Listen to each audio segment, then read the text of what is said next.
So here's another update if you've been following this channel on this 56 Ford F100 build. I've got her up on jack stands right now. I've been finalizing some things, and why is she on jack stands? Well, she's going to come back down. I'm going to take the wife out for a quick ride. Basically, I've got everything, the fuel, the ignition, everything's dialed in. And now I'm going to take some of the pieces apart, put some glass in her, and clean her up, get her ready for the street. Panels are primered. I got to get the doors sandblasted and the hood sandblasted. But since the last couple of videos, there have been some major changes. So let's start off with the engine first. The turbo setup has been completely changed. So the turbo used to be mounted down at the bottom. So come out. As you can see, I mounted it up top. There's the wastegate. Reason why? Well, the pipe's coming up and over down into the turbo. It wasn't flowing, wasn't generating the flow I wanted. So what I did is I bought a set of those cheap Mustang turbo headers kits off eBay. They're shit. Don't waste your money on them. What I ended up doing is I ended up building my own manifolds. There's a seller on eBay that sells flanges pre-cut, and I basically told him I wanted something with smaller diameter. I made my own log manifolds. The manifolds, they feed forward and then they cross over in front of the engine. There's my jack weld right there. I don't have a bender, but I was able to salvage part of the Mustang kit, actually the crossover pipe, so it crosses over, feeds into the turbo, and then dumps out through the 3-inch. And in the back over there, you see it's a wideband. Right now with a tune I have, factory tune, it's building about 2.2 psi if I wrap it up at idle. It's doing some pretty neat stuff right now already. Blow off valve, I had a local guy in Craigslist actually welded up for me, so it's got a proper intake. Throttle cable is installed. I've also modified the throttle cable because I am going to include cruise control in this, so I've got the cruise control coming.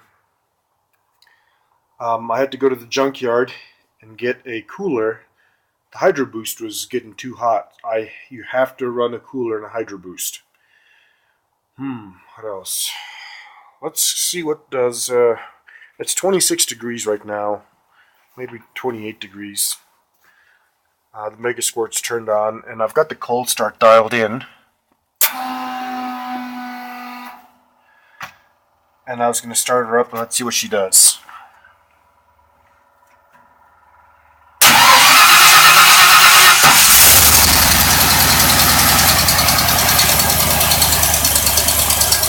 I got to plug the battery in.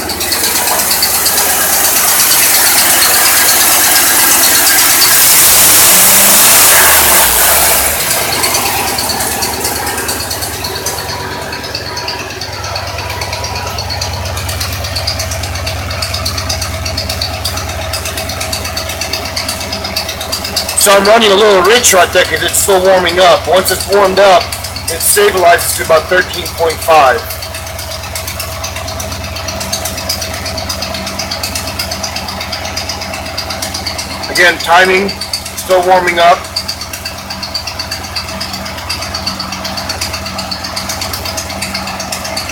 It isn't a closed loop RPM.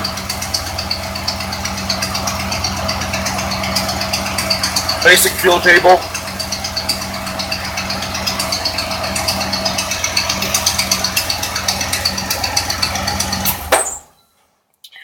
I am using a remote mounted TFI So if you're following this and you're going to use a TFI for a Ford, there's two types, and it's well documented sometimes on the web. The push start is very well documented. The black CCD, not so much. I've been dealing with some timing issues, and I pinged those folks over at DIYAutotune, and if you're going to run a black CCD TFI, your spark output over here needs to go low. It can't go high, otherwise you won't be able to control your timing. I've got my module mounted. Actually, it's hidden behind the brake pedal assembly there, and it's mounted in the firewall, so it dissipates heat. Well, I'm going to be installing the gauges, doing some wiring cleanup, get the seats mounted in, the seat belts, everything. Basically get this thing street legal for springtime. If you have any questions, post your comments. I'll try to respond. But yeah, this will be the last time she runs for a while, as I take her back apart. Cheers.